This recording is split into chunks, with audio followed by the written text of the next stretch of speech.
el Festival Mucho Más Mayo, en cuyo programa aparece esta actividad, en colaboración con otro proyecto, sé que conocéis muy bien, casi todos vosotros, que es Cartagena Piensa.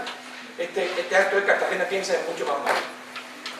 Estamos muy contentos, primero porque el festival es un festival que tiene cierto compromiso con causas y temas que nos interesan a todos, y este año, como sabéis, nos estamos preguntando acerca de la idea de hospitalidad y todo lo que hay circulando alrededor de este concepto. Y tenemos unas cuantas charlas que se producen aquí en el Palacio Pedreño de la Fundación Caja Murcia, que empiezan esta tarde con un invitado al que queremos mucho y al que admiramos mucho, que es Santiago Albarrico, que será presentado por Pilar Garrido, que es una profesora de la Universidad de Murcia, de árabe, que sabe también muchas cosas que nos interesan.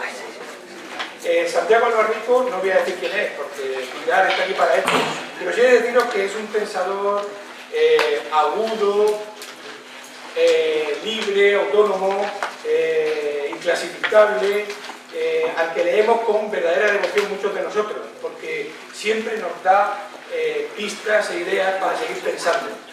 Y además este tema de hoy, el de la islamofobia y el peligro islamofóbico y la responsabilidad institucional, es particularmente interesante que lo tengamos a él de interlocutor, no solo porque ha publicado un libro que lleva ese título exacto, sino que además él conoce muy bien el mundo árabe donde vive y tiene pues muchos, digamos, razones para poder hablar con rigor y con seriedad de esta cuestión. Una cuestión que solo quiero decir una cosa más. Esa cuestión de la islamofobia no es una idea abstracta que está por ahí, con la que nos confrontamos intelectualmente. Esta idea de la islamofobia es esa recogida de firmas que se está haciendo ahí en el centro de la ciudad para que no se abra un oratorio musulmán, y van ya por 5.000 firmas. Y no les preguntes por qué razón concreta no quieren que se abra una mezquita donde viven estas personas, porque viven en estos barrios, sino simplemente que les perturba a los vecinos que firman ahí, les parece inquietante, simplemente inquietante que haya ahí una gente rezando en una lengua y en una religión que no es la nuestra. Pero es que además estamos en un proceso electoral, queridos amigos y amigos, que sigue, un largo proceso electoral, y la primera estación, las elecciones pasadas generales, ha producido en esta región de Murcia el porcentaje mayor de votos para el partido de ultraderecha Vox, que tiene claramente un discurso racista, islamofóbico. Especialmente ha reunido 140.000 votos, más del 18%, prácticamente 1 de cada 5 votantes de esta región ha cogido la papeleta de los ultras, ultras que han ganado en algunos barrios y en algunos pueblos cercanos a nosotros, donde la población inmigrante tiene un peso específico alto y que es el sostén de la economía local, y han logrado ser la fuerza más votada en estos lugares. Y por supuesto, cuando hemos leído en los periódicos el argumentario de los votantes, pues es el de siempre, ¿no? Es que hay miedo, es que no podemos salir a la calle, es que vienen y se ponen en la plaza, se ponen ahí todos en la plaza. En fin, este tipo de cosas, que supongo que Santiago hablará con mucha más propiedad que yo de esto, pero lo tenemos aquí en las puertas, está aquí en las puertas de dentro de nuestra ciudad, de nuestro municipio. No es la islamofobia como peligro, no es una cosa lejana y remota, está aquí y entra con mucha fuerza y tiene ya un instrumento político y no sabemos en qué dirección va a evolucionar esta situación. Bueno, por todo esto os dejo con nuestros amigos que seguro que nos dicen cosas que nos van a hacer. Que es un placer estar aquí, estar en Cartagena, en este enclave de siempre, puerta entreabierta, acogida de todas las culturas y tradiciones, y que, como bien decía Patricio, queremos que siga siendo así, queremos que siga siendo este enclave estratégico con esa riqueza que acuna. Para mí es un placer, bueno, porque me encanta Cartagena, porque ya soy adoptiva de Murcia, y sobre todo porque tengo a mi derecha a una de las personas que leer, a una de las personas que para mí podría seguir. Y mira que conocí a maestros, por mi profesión, me dedico al sufismo. También me gustaría, antes de seguir presentándonos a Santiago Albarrico, darle las gracias a toda esa inquietud de Patricio que la hace realidad, que se plasma.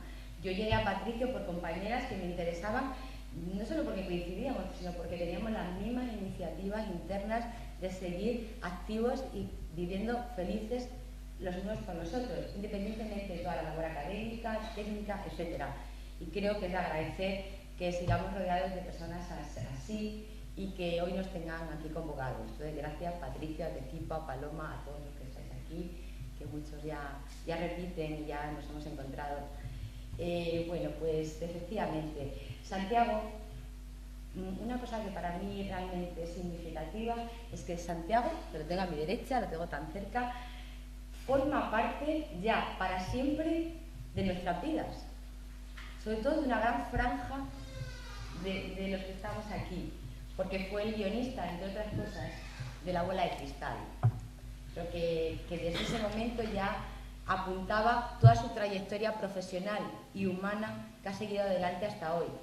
Esa parte de rebeldía desde el buen hacer, porque una de las cuestiones que también atesora Santiago es una de las virtudes clásicas, que es rebelde, que es osado, que nombra las cosas, que es activo, que es comprometido y con mesura. Tiene un talante increíblemente mesurado, con lo cual siempre es fácil seguir aprendiendo y siempre es fácil seguir luchando con pensadores como Santiago.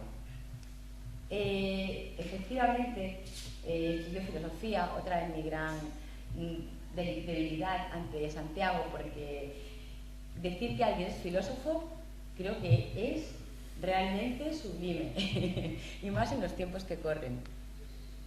Es filósofo, es ensayista, es guionista, estudió filosofía en la Complutense. Después de árabe creo que es lo mejor que se puede estudiar.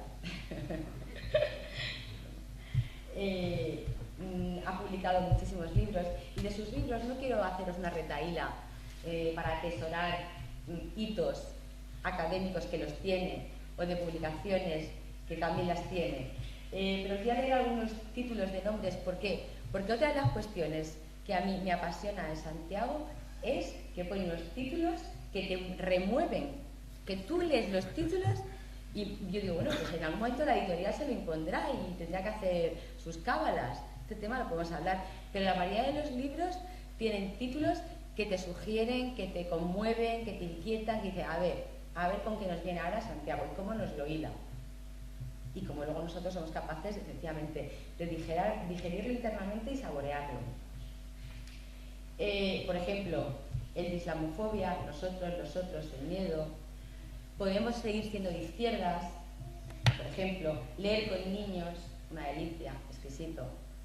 El otro día lo comentaba con un compañero que a mis manos llegó siendo ya madre, con lo cual, bueno, como anillo al dedo. Nadie está seguro con un libro en las manos. Fijaos que os acercáis a un título así. Es casi irremediable no tener un poquito de inquietud y abrir esas páginas. Bueno, pues estos títulos que nos invitan es la dinámica de los títulos y de los contenidos que trabaja Santiago. Otra parte que creo que ya he ido perfilando, pero que quería resaltar siendo muy breve y por supuesto disfrutando de él, es a lo que habéis venido y hemos venido yo también, es que aparte de esa mesura, esa dicción, es el compromiso. Es una persona profundamente comprometida. También comentamos cómo conoce el mundo árabe, cómo como filósofo, como pensador y como activista nos puede hablar del mundo árabe. Ha vivido una estancia larga en Egipto, un país que es clave para saber sobre el mundo árabe. Siempre es explosivo, caótico, pero también es adalid de tantos movimientos sociales y culturales. Y ahora lleva ya una estancia larga en Túnez, que bueno, es la otra parte, ¿no? La parte del norte de África, que de alguna manera también es la que más nos toca en el día a día a nosotros, a los que vivimos por estas tierras levantinas. Y me consta también, no solo por lo que ha ido publicando y por toda su labor en la prensa, en la opinión, en todos los artículos, que estuvo en Irak cuando nadie iba, hay compañeros que han estado con él, con el embargo, que jamás ha escatimado en jugarse el pellejo por llevar adelante eso que leemos y eso que escribe, lo cual me parece un ejemplo vital.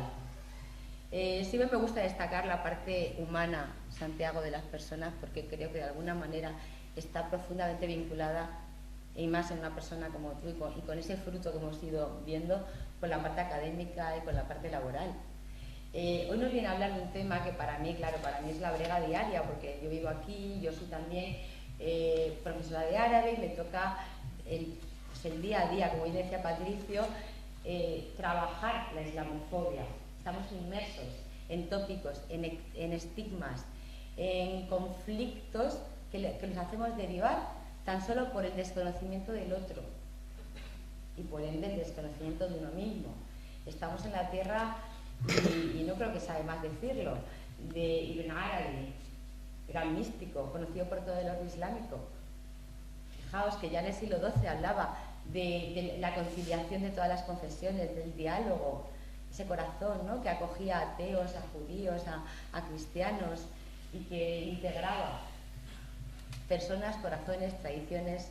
Bueno, pues creo que es muy importante que alguien de la talla intelectual y humana de Santiago hoy nos traiga a colación este tema. Yo quería acabar mi presentación, y luego ya en el debate discutiremos sobre islamofobia. Quería acabar mi presentación con unos versos de Rumi, que es un gran maestro, que además es muy asequible, que tiene una literatura cercana, un poco, pues eso, rememorando cómo se puede estar en la acción desde la palabra. Y nos dice así: todo esto es fácil si el pájaro de tu corazón ha roto la jaula y ha volado al cielo. No importa que no se sigan las formas, si el alma alcanza la sensatez. Todo va bien si se rompen los libros, pero se salvan los pies. Oh, el que no conoce el sabor del alma. Tu alma dará las gracias cientos de veces cuando se libere de la tortura de este cuerpo. Y para darle ya esa palabra, no quiero contar tu secreto. Sería como contar un cuento. En cambio, voy a desatar tu nudo, sin decir una palabra.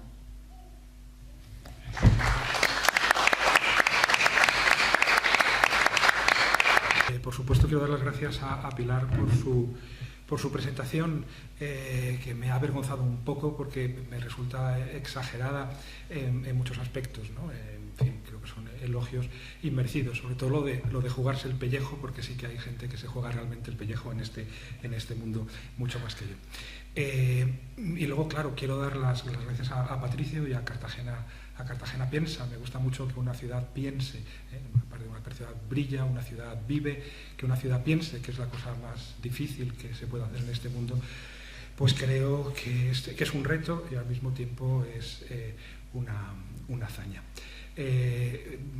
No voy a perder ni un solo minuto en sacudirme el rótulo de filósofo que me ha endosado generosamente Pilar, porque creo que es verdad que en estos momentos no hay filósofos, hay gente que piensa, siempre ha habido, y que intenta hacerlo lo mejor posible, pero bueno, la filosofía, y este es otro discurso, tiene que ver con la madera. La madera, pues han talado casi todos los árboles y ya nadie se levanta tan pronto como para pensar el mundo desde el principio. Ya no madrugamos tanto, madruga siempre más el capitalismo, madruga más el patriarcado, madruga siempre más el racismo que los pensadores. Así que resignémonos modestamente a renunciar a este título.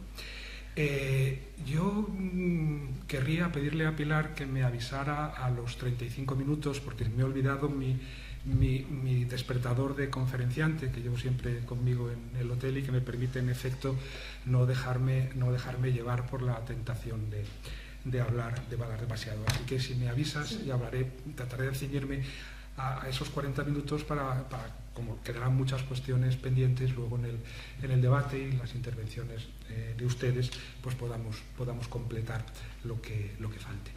Yo querría comenzar citando un nombre que Jacinda Ardern la primera ministra de Nueva Zelanda nos pidió a todos que no pronunciáramos en el discurso que hizo ante el Parlamento neozelandés al día siguiente del atentado terrorista contra las mezquitas en Nueva Zelanda, pues ella pidió que solo se nombrase a las víctimas, que no se nombrase al asesino.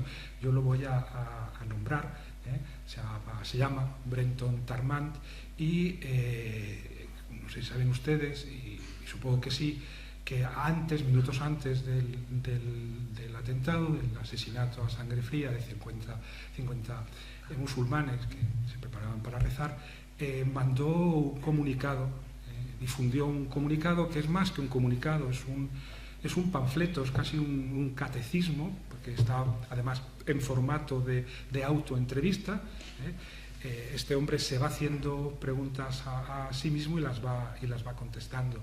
Es un texto durísimo, al mismo tiempo cuesta decirlo, pero muy bien ordenado, lógicamente, con una lógica criminal, con una lógica devastadora, con una lógica destructiva, con una lógica que hay que desactivar, pero en cualquier caso con una lógica que también conviene conocer. Me ahorro en este caso el análisis detallado de este texto, por ejemplo, de las referencias de cómo justifica el asesinato de los niños, o sea, de las familias enteras, sobre pretexto de que obviamente se hacen mayores y por lo tanto se convierten en enemigos inevitablemente, y conviene ahorrar, dice, a nuestros propios niños la necesidad de matarlos ellos cuando sean a su vez mayores. Así que debemos matar a los niños musulmanes ahora para que nuestros niños blancos no tengan que hacerlo ellos cuando sean mayores. Y en un momento se pregunta a sí mismo, ¿es usted islamófobo? Y él, que no ha tenido ningún problema en definirse como fascista, y además como ecofascista, que es algo también inquietante, pues yo no sé por qué tiene este eco de pronto el micrófono. A ver, bueno, digo, pues a la pregunta de si es islamófobo responde tajantemente que no lo es, que él no es islamófobo, que no tiene nada contra el Islam, pero que obviamente es necesario combatirlo por una razón demográfica, por el hecho de que están invadiendo nuestros países. Es extraño que lo diga un australiano que además atenta en Nueva Zelanda, que como sabemos son países de reciente construcción colonial y donde además pues bueno, se ha exterminado parcialmente y luego humillado a los aborígenes. Pero en cualquier caso es interesante que el argumento en virtud del cual él se separa de esta condición de islamófobo sea el título mismo del panfleto, y es aquí donde quería llegar, que es el de la gran sustitución, el gran reemplazamiento, que, y esto es lo realmente inquietante, es el título de un libro que publicó hace 5 años Renaud Camus en Francia, que fue un éxito de ventas enorme, que fue pues objeto de debates en televisión y que recibió un enorme seguimiento mediático. Quiere decir que hay que tener mucho cuidado con los discursos, porque si las palabras rara vez consiguen apagar un incendio, en cambio sí que son capaces de producir incendios. Y el hecho de que el panfleto de Brenton Tarmant se llame exactamente igual que un libro que sostiene la misma tesis que en su panfleto sostiene Tarmant, que sin embargo ha dado el paso a la acción, pues debe señalarnos hasta qué punto la islamofobia de entrada tiene dos características. Una es la de que los propios islamófobos de alguna manera niegan serlo, siempre se escudan, y esto ocurre también con el racismo, con el machismo, con otras relaciones de poder desigual, y por otro lado que la islamofobia tiene una organicidad discursiva que produce efectos materiales, y por eso es muy peligroso como han recordado Patricia y después Pilar. Antes de tratar de explicar muy sucintamente, desde un punto de vista del discurso, lo que es a mi juicio la islamofobia, sí que me conviene hacer dos advertencias.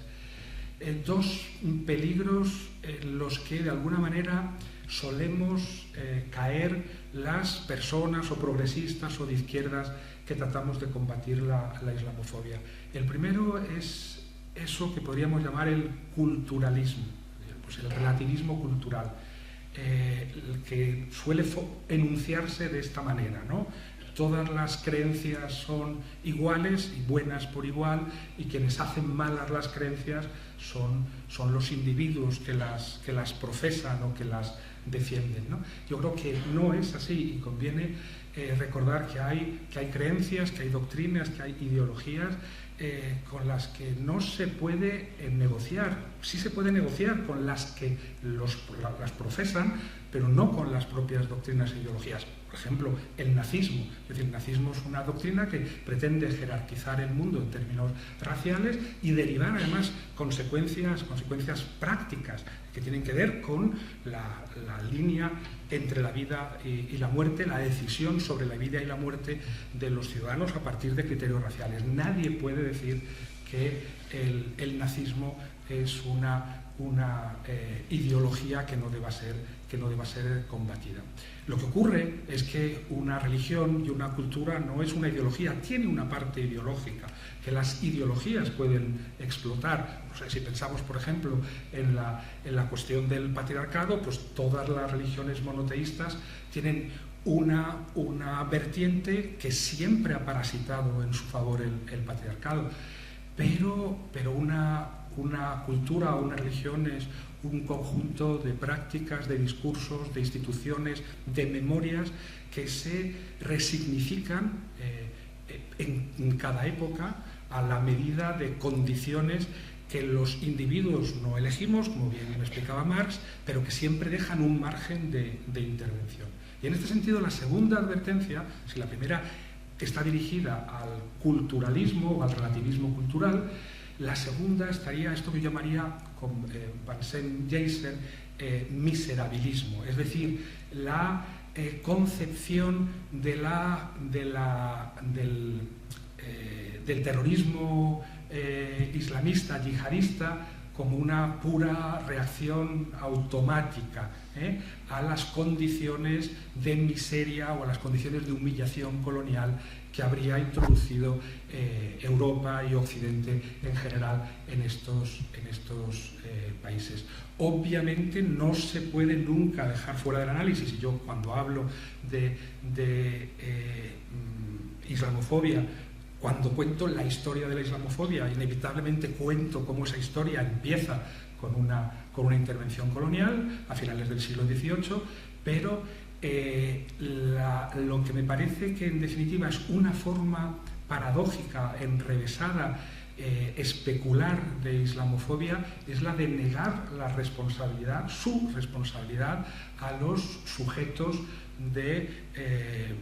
que profesan una determinada creencia religiosa o que viven en una determinada zona del mundo. O sea, pensar que de ese lado del mundo no hay más que respuestas automáticas a agravios o humillaciones es eximirles de aquello que caracteriza la libertad humana, es decir, de la propia responsabilidad, de su capacidad para tomar decisiones y hacerse cargo de ellas. Yo creo que si a una persona que se ha enrolado en el Estado Islámico para combatir en Siria le dijéramos que no es más que un producto de Occidente, una respuesta mecánica y automática a humillaciones coloniales occidentales, él mismo se rebelaría contra esa pretensión y reclamaría la autoridad responsable de sus horrendos crímenes. Quiero decir que dentro del mundo árabe-musulmán y frente a la intervención colonial o poscolonial, neocolonial, hay un montón de posibilidades de respuesta, ¿no? Desde la claudicación sumisa y entusiasta, el colaboracionismo activo, que suele formar parte además de la vertiente institucional de los regímenes de esta región del mundo, hasta el Estado Islámico. Y por el camino tenemos toda clase de respuestas, desde un Islam moderado y autocrítico a un laicismo también razonable, e incluso un pequeño margen de ateísmo o de agnosticismo. Quiero decir que las respuestas dentro del mundo árabe y musulmán son tan variadas como las nuestras. Tan variadas son que si vemos las encuestas que se hacen en el mundo árabe, yo citaría dos: un informe de la Fundación Adenauer del año 2016 y el último barómetro sobre el mundo árabe de hace unos meses, pues la verdad es que nos damos cuenta de hasta qué punto hay pluralidad en el mundo árabe, y sobre todo que cuando preguntan sobre el apoyo, la simpatía por el yihadismo terrorista, por el Estado Islámico concretamente, los porcentajes son bajísimos. O sea, para que se hagan ustedes una idea, ¿no? Es verdad que nos encontramos con un mundo conservador. El informe Adenauer se refiere al norte de África. Nos encontramos con un mundo conservador en el que, por ejemplo, la identidad religiosa se prioriza sobre la identidad nacional, y aquí una reflexión inmediata debería hacernos pensar también en lo que ha sido el proceso de descolonización y la dificultad que ha habido en estos países para construir regímenes de ciudadanía. Sencillamente es normal que allí donde a ti no se te reconoce en la condición de ciudadano, que es algo por lo que lucharon las revueltas y revoluciones en el año 2011, es lógico que al final tu identificación con el régimen ciudadano sea más bajo que en Suecia o en Finlandia. En todo caso, lo interesante de esa encuesta es esta variedad, y una variedad además que es perfectamente compatible con la defensa, por ejemplo, del laicismo institucional, ¿no? Esta encuesta, en la que ya digo, la mayor parte de los marroquíes, argelinos, tunecinos, egipcios y libios se identifican más con su condición de musulmanes, con su condición, digamos, patriótica o ciudadana, pues al mismo tiempo, en su mayoría, pero incluso en Marruecos y Libia, en su mayoría están a favor de la separación entre las esferas política y religiosa. En el caso de Túnez es un 72,8%. Y en el caso de Marruecos, que es el país donde menos a favor se está de esta división, en todo caso son mayoría también, en torno al 55%. Pero sobre todo, lo interesante de esta encuesta, y también de la del barómetro de opinión árabe de mayo del 2018, es las que se refieren a la simpatía por el Estado Islámico. Están entre un 0,7 y un 2% en el conjunto del mundo árabe.